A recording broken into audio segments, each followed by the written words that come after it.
is getting into an overhook position, okay?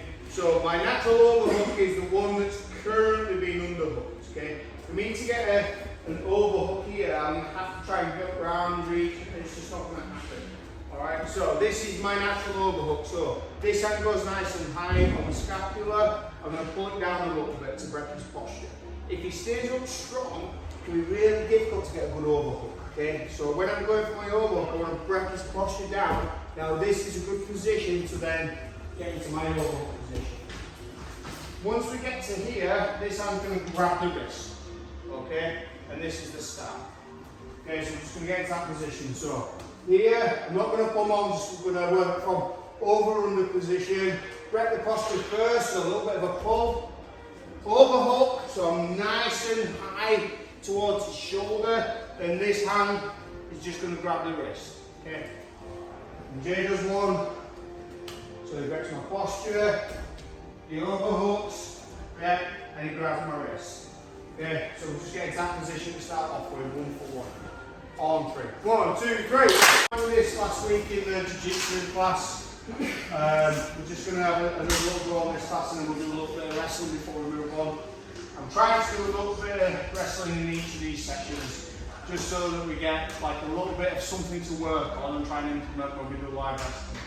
Alright, so everyone I think seems to be in this position. We've sort of all seen the importance of breaking the posture, getting my shoulder on top. That's really, really important, okay? I'm controlling the wrist for this. Now if I can't control the wrist, I might not go for this position. Okay, it's a lot easier for his feet to square together. So if I get into this position and he's in this kind of stance, what I might do is step to bring that leg forward. Okay, use that back leg. Now from this position, the important bit, I'm not hitting him in the nuts, but I'm trying to touch the back of my thigh with his. So here, I'm going to take a step, okay, and then bring that leg up. Okay, I'll switch the position so you can see it in a second. Alright? So, here, yeah, if I need to bring his leg forward a little bit, just pull like that, and then from here, step in, and then hook that back leg. Okay, you see it's kind of pinchy. I want it nice and high. I don't want it going whoop, up there, just at the side of the leg. Okay, still keeping that posture broken down. And then the next bit, we're going to start hopping. Okay, so that's where we start pulling off balance a little bit. So again, we go in, break that posture, back over the top. His legs a little fast, so if I try and get his leg here, you see I can't get the back of my thigh close enough to get this position. Grab the wrist, so pull, then in, 1, 2, 3, into your throw. Okay, Ken, Uchi, this is what this is called. So as we're doing it, keep that shoulder pressure on top so you can't posture up, because it's not going to work if you just stand up.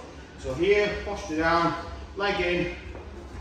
You see I'm lifting my leg as I'm hopping, and then just a little pull. It's not a big throw, yeah?